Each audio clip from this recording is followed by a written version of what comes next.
Hello everybody, this is Jeff Janess. Welcome to lab exercise number 7 in our exploration of symbolization and cartography in ArcGIS. In this exercise, we're going to go through all the steps of making a map with several common cartographic elements, including a primary map clipped to some region, secondary inset map with an extent indicator showing where the primary map lays in the larger landscape. We'll include a title, legend, scale bar, and north arrow, and all of these are really common items to add to maps.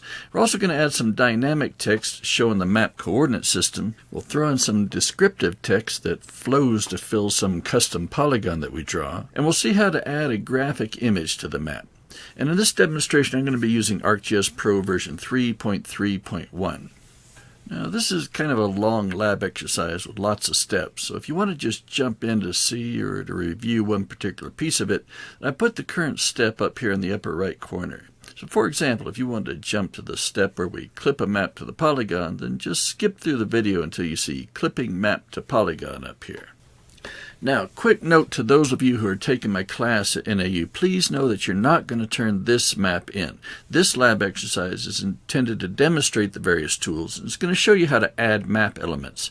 But for your homework, I'd like you to use the methods you learn here to create your own map of someplace that you think is cool or interesting. My thought here is that when you make a map of something you like, it becomes a lot more fun, and you can only learn the tools better.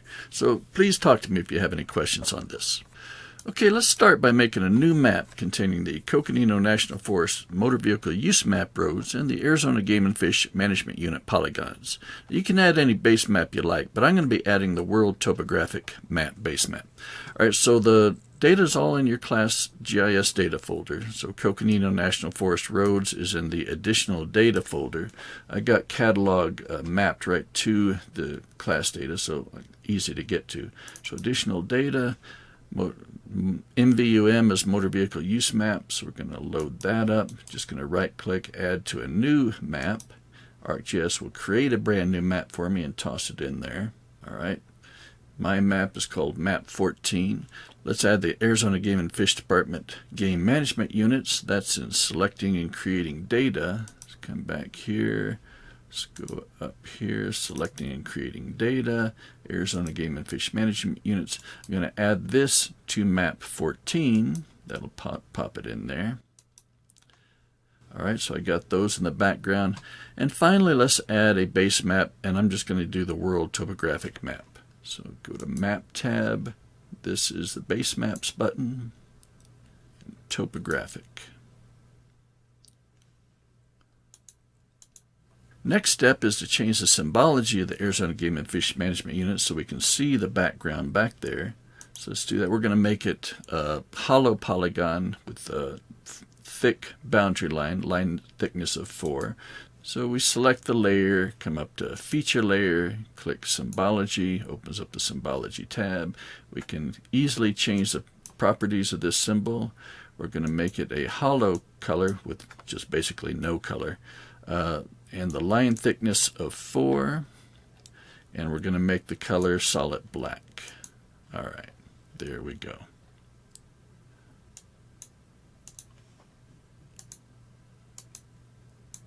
Now let's restrict the game management unit so we only see management unit 6A. That's the one real close to Flagstaff. We do that by setting a definition query, which is in the properties. I'm going to just double click on the layer to open up the layer properties. Come to definition query. Have a new definition query where game management unit GMU equals 6A. All right. GMU is equal to 6A. This is the SQL version of that. Hit OK. And we see that now we only have this single polygon here. Now let's zoom to the extent of this. Since we've set a definition query, if we go to zoom to layer, it will zoom into the extent of this limited version of the data. Now let's check and make sure that our map coordinate system is in UTM Zone 12, projected from the NAD 83 geographic coordinate system. That's the WKID, stands for well-known ID, so it's easy to search for this number if we need to. So let's look at our map properties, go to the coordinate system, Okay, right now it's set at Lambert conformal conic. That's not what we want. We want UTM zone 12 projected from NAD 83. So we can just search for the number 26912. Hit enter. It finds it. There it is. Hit OK. And our coordinate system is now in the coordinate system we want. Next step is to clip the map to the polygon. This is kind of a fun thing. You can set the properties of a map so that it's actually trimmed off at the edge of some polygon boundary. It's also in the map properties. Come to the clip layers. We're going to say that we do want to clip. We're going to clip to an outline. This lets us choose the object we want to clip to, and we're going to just hit that. Hit apply. We can also exclude certain layers from the clipping function. So if we wanted one layer to still extend out past the polygons while all the other layers were clipped off, we could do that. And actually, I like to do that when I'm clipping to a particular boundary polygon.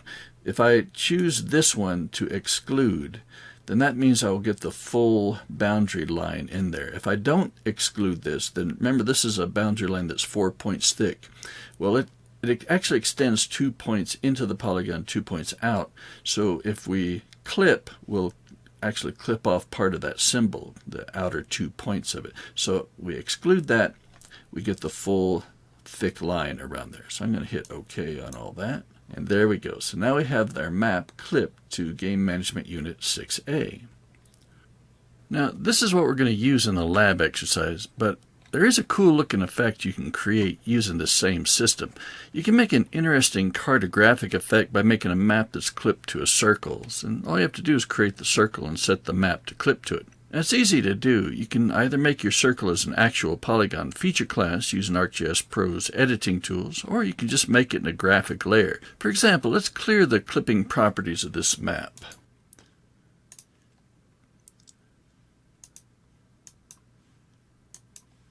Okay, so we're back to where we started. Now let's add a new graphics layer. That's in the Map tab. This little picture here will add a graphics layer. Graphics layer is just something that you can draw on the map with. You can make circles or lines or whatever. But they get added to the special graphics layer. You can turn it on and off if you want. So we're going to add a circle to it. So we go to Graphics up here. We're going to scroll down in this list to draw a circle. Circle, you just click in the middle and draw out. Makes that circle. Let's set a 4-point width boundary. Okay, so we got our graphic circle. You know, like I said, you can turn this graphics layer on and off like a normal layer. Now let's go to the map properties, set the clipping to be clipped to an outline, and this time we're clipping to the graphics layer. Hit apply. I'm going to tell it to exclude the graphics layer from clipping. Hit OK. And now the map is clipped to a circle. It's kind of a fun little effect. Now let's get back to the lab exercise real quick. I'm going to clip to an outline. It's going to be clip to an outline. Game and fish. Hit OK. Let's get rid of this entirely. Okay, back to where we started. So next thing we got to do is create our second map. This is going to be the little inset map in our final product. So we make a new map, hit insert, new map. And like I said, let's just call this one inset. Let's add the polygon feature class census counties from our catalog. It's in the folder, subfolder additional data inside a geodatabase called additional FGDB. So additional data, additional FGDB, census counties. Let's add that to inset. Set a definition query so we're only looking at the counties in the state of Arizona. It's a property of the census counties. I just double clicked on it to open up the layer properties. Definition query, where state name right up here is equal to Arizona. This is the SQL version here. Okay, hit OK. Now we're just looking at Arizona. Let's set the coordinate system of this map to the state plane Arizona Central. That's a WKID 2223. Remember, that makes it a lot easier to find these coordinate systems. In the properties, coordinate system is 2223. Hit enter. It finds it. Hit OK. All right. Changed our coordinate system. Now let's zoom to the extent of this map. Just right click on it, go to zoom to layer. And now we got our second map done. So the next step then is to make a brand new layout and add both our maps to it. We're going to make it 8.5 by 11 landscape format. So go to insert, new layout. It'll be this one. Now we're going to add our two maps. This will be kind of roughly positioned. We'll move these around and adjust them later. First step is to just add them to the map. So within the layout, we go to Insert, Map Frame. First one is map, the one where we created the Game Unit 6. There we go. I'm going to zoom to the extent of the Game Management Unit. And now we need to add the inset map. So again, it's Insert Map Frame, go find Inset. Here it is. We'll do this, put it down here for now. Cool. Let's zoom to the extent of census counties. All right, so we're on our way.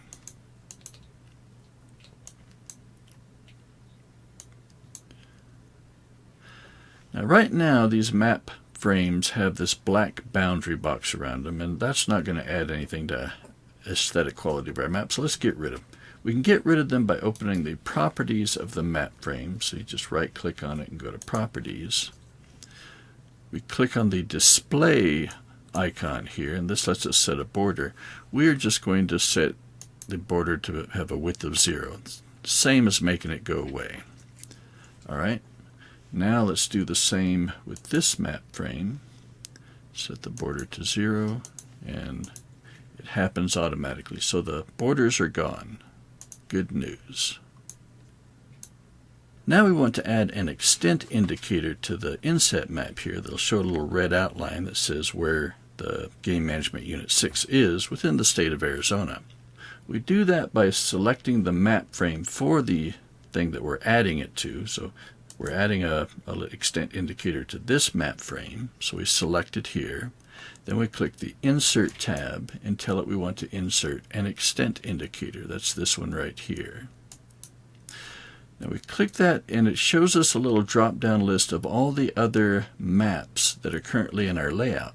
We only have this thing called map frame here. This is the map frame for our Game Management Unit. So we only have this other one in the map. So we click on that, and it'll add a little box here that says where that is. So we can see it in the layout itself right here, and we can also see that it added something to the contents pane of our layout contents here. It added an extent indicator, and it says which one it is. And if we want it, we could turn it on and off. So it's there and ready to go. Now, it is a thin black line showing that, so that's a little hard to see. So personally, I would like it to make a red line and maybe a thicker line so it'll stand out a little bit. So to do that, we open up the properties of the extent indicator here. Go to Symbol. We're going to change it to a 3-point and make it red. All right, so it jumps out much better now. All right, so we have our two maps in our layout. Okay, next step is add a legend to our map. The legends are actually a little bit tricky in ArcGIS. They have so many options, it's difficult to get them to look exactly the way you want. It also can be tricky when you have more than one map frame in your map. We want to have a legend that shows some of the data in this primary map, not the data in the secondary map. So first off, we have to have this map frame active. So when we create a legend, it'll create a legend for the active map frame. Second, we only want the legend to have this particular layer in it. We don't need a legend that shows a Game Management Unit. We've already got it cut to just that area that we care about. So we want the legend to only show this. The way you can set the legend to only have a particular layer or set of layers is to select those layers and then create the legend. If you don't have any of them selected, then the legend will automatically be listing all of them. So we're going to just select Coconino Roads here. We're going to come up here to the Insert, Legend. I like to click the top part and just draw a box. There is a little drop-down list, but there's no telling what these things mean. They all kind of look the same, so it's kind of a strange thing to offer. I just click the top. It'll draw a generic default legend, draw your little box. And right now, it's only showing us this particular layer that we had selected. Now you may be wondering what these little 3 dots mean. If you ever see these 3 dots, that means that there's something about the legend that you created that is unable to show all the data. And in this case, it's because we have 2 of our classes that have very long names and just won't fit in the box. If we stretch it out a little bit, then it all fits. Notice that when we did that, we also added a legend item in our layout contents pane. So here it is. We could have more than one legend in our layout, and we could have a separate legend for the inset map if we wanted. That's perfectly acceptable. We can also turn layers on and off in the legend. We can turn the legend itself on and off. Okay, next up, I don't like the name of the layer. This Coconino _NF_MVUM_roads. This is the Coconino National Forest Motor Vehicle Use Map Roads. This is the name of the data set itself, and that's just not very friendly to a reader who's not familiar with Forest Service data styles. So I'm going to change that. If I change it here, it will change automatically in the layout. So I'm just going to click once. I can now type directly in there. I'm going to call it Coconino Roads. Off and see how it changed automatically in here. Okay, now let's do a few more edits to the legend. One thing, I don't really like this SYM_lookup. I don't see how that helps the viewer to understand things. If we could just get rid of that entirely. Also, when you created your legend, you might have had the word legend appear. Sometimes ArcGIS Pro is set to do that. So let's get to the legend properties. Just right click on the legend over here, come to properties. It'll open up the legend properties pane. If you have the word legend sitting at the top and you don't want it, you could just come here to the main thing here. This right here is where the word legend might show. I can make the title, the legend title, be anything I wanted. And if I hit show, now that would appear up there. So you can turn that on and off if you like. If we want to get rid of this text SYM lookup, we have to dive into the legend properties a bit. So this is a property of one of the layers in the legend, specifically the Coconino Roads layer. And we can set different properties for different layers in the legend. Now, one easy way to get to the layer item properties is to come right to here, the layer itself in the legend, right click here and do properties. That takes us right in here. If we don't want to see SYM lookup, all we have to do is uncheck the headings, and that gets rid of that because this thing is the heading of the legend. And one kind of nice thing about Pro that you might notice, though, right now we're looking at the properties for the Coconino Roads, a single layer. If I click on the legend, it switches us back to the general properties of the entire legend. And we can click here again, and it takes us to the properties of just this particular layer. So that takes care of the legend properties. So the next step is just to resize and move the legend around to get it where you want. And we'll probably resize and move everything around later once we have everything added. So in the meantime, just know that you can slide it around easily. All right, next step in our project is to get rid of this text down here. Esri adds this service layer credits text. It's a good idea in general because it lets you cite the data that you are using, and the people who produce the data deserve to be cited. People deserve to know where your data came from. So it's a good thing to have a citation or somehow show who provided that data. But Esri has addressed this issue by creating their own automated text down here, and honestly it often doesn't look very good. So if you're going to cite data, you might have a better way to cite it than what Esri has given you. And so it'd be nice to be able to get rid of this if you want. So there is a way to get rid of it. It's not obvious, so I'm going to step you through it. Now what's weird about this is you don't get rid of service layer credits text by deleting anything. You actually get rid of it by adding something. So we're going to go to Insert, hit Dynamic Text. It's about halfway down this list in the center column, Service Layer Credits. If we click this, we can draw a box that the service layer credits will be written into. So we're going to click it. Now we draw a box, but the trick is we draw it off the layout. So we draw it down here. Service layer credits gets transferred down here. When we export the layout, it'll only be this portion up here. So we won't have this text appearing on our layout. If you took that and hit delete to get rid of it, you see it just comes right back onto your map, and that defeats the purpose. So we're going to do it again, draw our box, and now it's off our map and off our minds. Alright, so moving on, now we add scale bars, and we're going to add 2 of them, and this allows us to do a couple of things. First, it's not uncommon these days to have a scale bar in miles or feet, and another scale bar in meters or kilometers, and then you set them side by side. That's because there's a lot of people in this country who use either system, and providing both of them is useful. Second, this is going to let us practice joining 2 objects into what they call a group. Then you can set graphic properties of the group itself. The group will be the pair of scale bars. Alright, so first off, when we add a scale bar, it's important to make sure that the proper map frame is selected. We want this map frame selected. When we create the scale bar is going to reflect the selected map frame. So if we had this one selected and we drew a scale bar, well, the scale would reflect the state of Arizona here, not Game Management Unit 6A. So we need to select this map frame to start with. Then just come up to Scale Bar, click the little box, and draw a box for your scale bar. It's going to have a certain set of properties just by default. So we just need to adjust the properties of it. So it's added an item to our layout contents pane. We can just right click here, go to properties. Opens up the scale bar properties for us. Now one nice thing about these properties is that there actually is a section here that lets us pick the map frame that we're making it for. So if we accidentally created it for the wrong one, we can just change the map frame in this drop-down list. So it's set correctly right now because we had it selected. Now scale bars have a lot of properties that can be set, and some of them are a little confusing. So the only way to really get comfortable with this tool is to play with it and try different things and kind of get used to it. I'm going to set it up a certain way that I know that I like, but please feel free to play with it if you like. So first we're going to go to the fitting strategy. Click on this icon to go to there.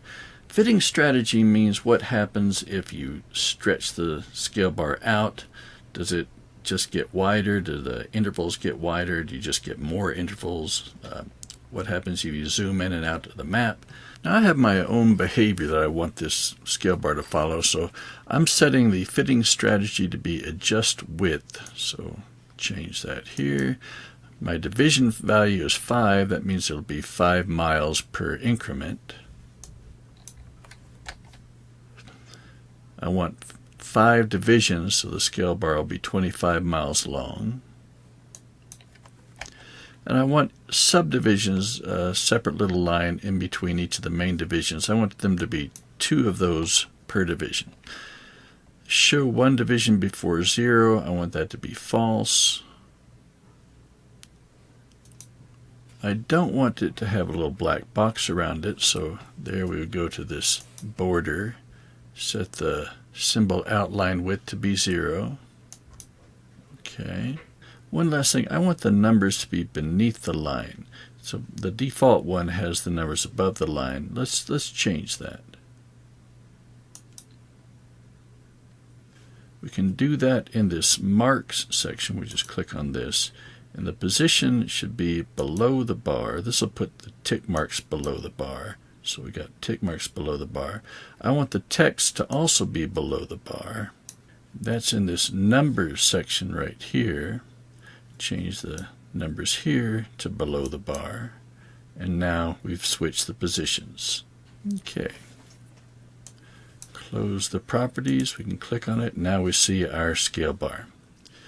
Okay, the next step is to add another scale bar just like the first one, but this one's going to be in metric, so we're going to have it in meters and kilometers. We want to put it just above the miles scale bar. We can set any properties that you would like. I'm going to make it similar to this. We're going to select the map frame so it's reflecting the right map. Scale bar, click that. Draw a little box here. Let's open up the properties. You can also open up the properties by right-clicking on the object itself and go into properties. Okay, we're going to change the map units from miles to kilometers. I'm going to have the division adjust width again. Division value to be 10 again.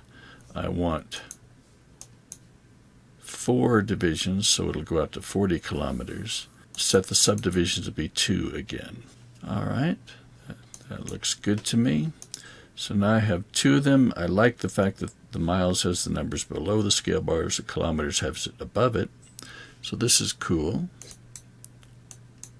Now let's get it positioned a little closer. This effect is kind of cool. It almost looks like one scale bar showing both scales when you get it matched right up like that.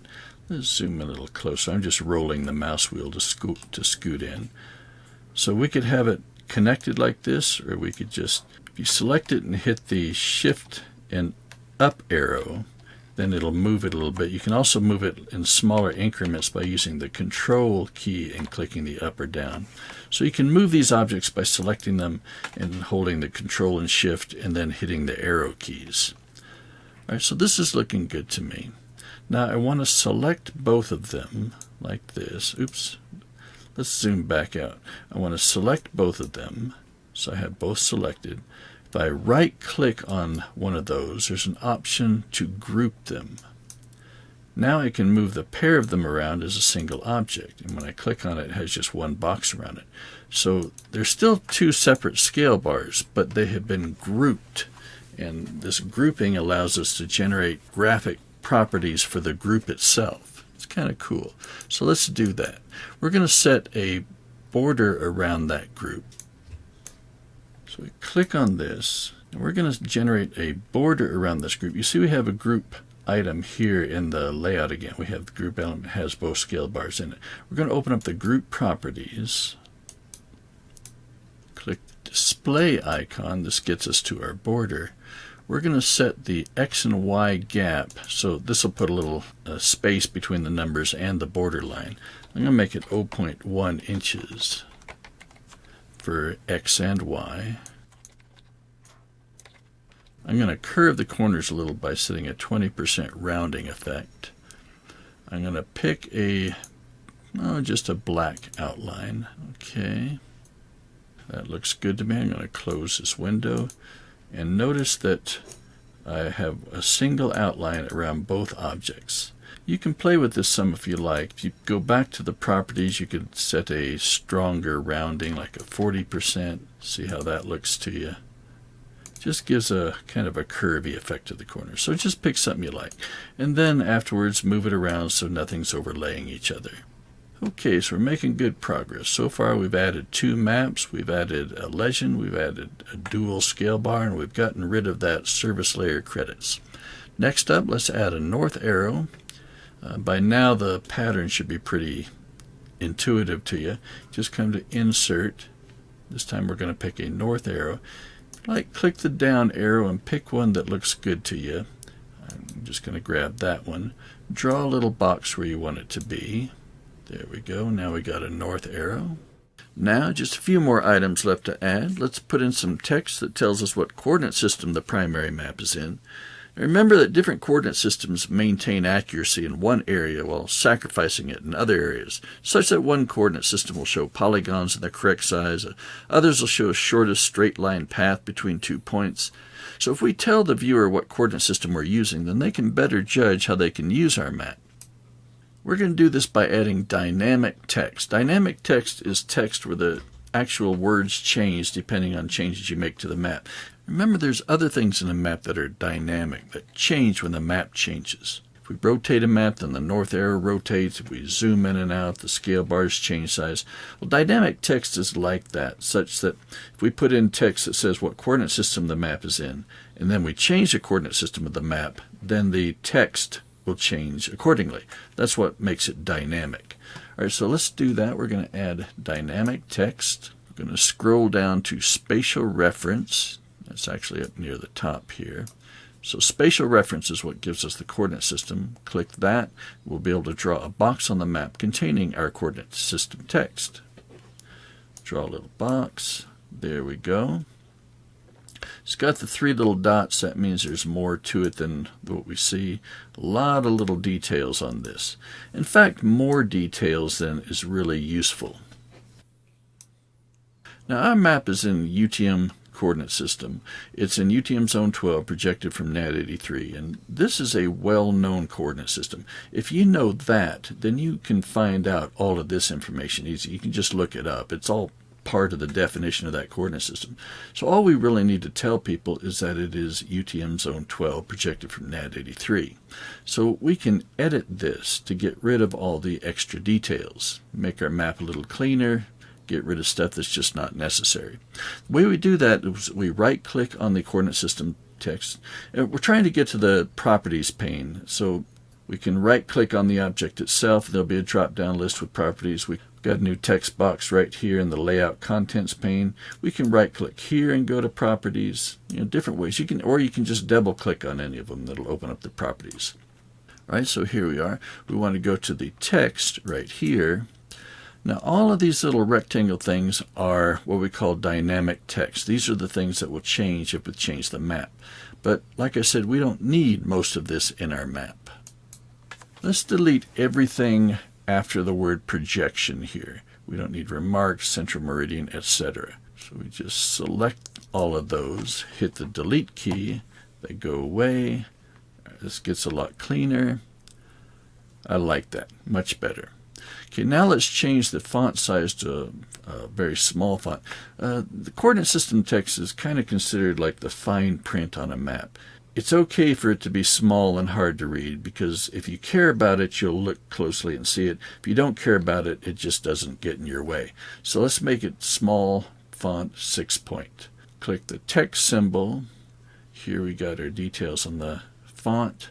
If you want to put it in different fonts, you can. I'm just going to change it to 6 point font. It becomes very small. Okay, I like it.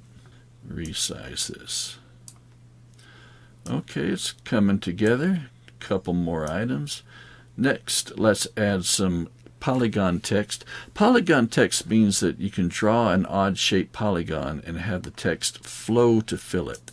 I want to make the text kind of fit in an odd shape down here. So let's move some of this stuff around. Move this down in the corner. Okay, polygon text. We go to the Insert tab. We're going to go to this object here. This lets you do your various objects you're going to draw on there. These are the text options.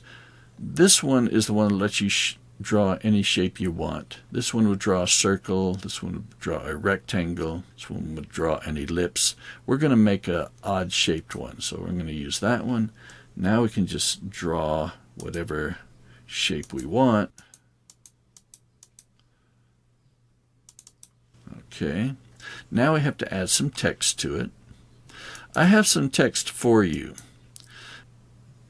If you go to your class GIS data and the additional data, there's a little text file called AZGF, Arizona Game and Fish text. We're going to need to use Windows File Explorer to get to that. Unfortunately, we can't just open it directly in ArcGIS Pro. So we open up Windows File Explorer, we open it to our class GIS data. In the class GIS data, there's a subfolder additional data. We open this. We look for the Arizona Game and Fish text file. Usually if you just double click on this, it will open it up in some text editor and a notepad usually. Anyway, if you see the text, you just select it all, right click and hit copy. Now it's been saved to the computer memory. Let's go back to ArcGIS Pro. In here we need to go to the text properties, so we can right click up here and go to properties. We want to just paste it into this text box. So I'm select and hit paste. Oop, you don't need that text at the beginning. Okay, there we go. Let's click off it. Alright, so it's fitting in here. It's not quite fitting though. Notice that we had the little red dots. So we might want to change the font size on this a little bit. Let's drop it to maybe an 8 point. Now it all fits. Okay, so that looks good. Yeah, I like that. Okay, we got our text that flows to fit a polygon. Alright, getting even closer to the end. We're going to add a title. This is just straight text. Oh, you could do a different one if you wanted. I'm going to hit text. Let's try this curved text just for fun. And the lab exercise has you do the straight text, which is easier, but the curved text, we haven't done it yet, so why not try it? Just click a couple of spots here, double click. Now we have a line. We're going to call it Road Access on Game Management Unit 6A. Let's just copy this, makes it a little easier. Paste it. Alright, let's set the properties on this. I want it to be centered to start with. Let's make sure we're in the text symbol part of the text properties pane. To center it, we use this general option. Scroll down to position, and this will center it on our line. Now let's make it a larger font. In the lab exercise, I am suggesting a font size of 28, so let's just make that a 28 and see how it looks. There we go. Yeah, that works okay.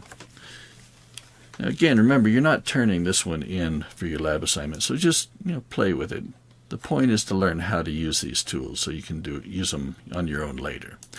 Okay, last step, we're just going to add an image. This is something you might add if you're working for a company. You just want to add a company logo onto the map, or a Forest Service shield, or there's just some image that you would like to add that better explains what the map is about. Maybe you just got some picture you think is cool you'd like to add. So we're going to add, just for an example, we're going to add our NAU logo. We've played with this before. Alright, so you click Insert, you come to this option again. Now we're going to Picture, choose that one.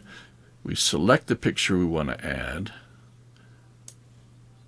Now this is in our Class GIS Data, Additional Data, Logos, Cephens Logos, and we want PrimV2C-2. Here it is, PrimV2C-2. Let's hit OK. Now we can draw our box, and there it is. If we resize the box, the logo will resize accordingly. Okay, we now have all our elements. Next step is just to rearrange them so that they look a little cleaner. First thing I want to do is make this primary map a little bit bigger. So first I will set the box the way I want. First you set the rectangle, then you zoom to the layer. So we are in the map frame here. We just right click here, hit zoom to layer. It will get larger like we have there. Let's just arrange other things in this map to look a little more orderly.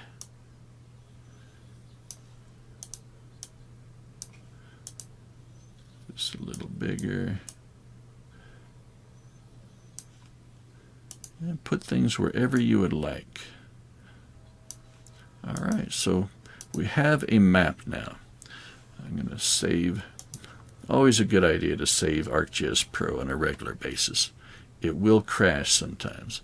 Alright, so next and last step is just to export this image as a JPEG at 200 dpi. Oh wait, looks like my scale bar is extended past there. Let's fix that. Okay. So let's export this. That is the share. Come to export layout. Decide where you want to save it and what you want to call it. I'm just going to call it sample layout.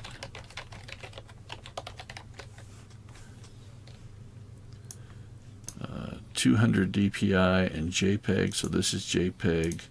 We'll set this to 200. Hit export.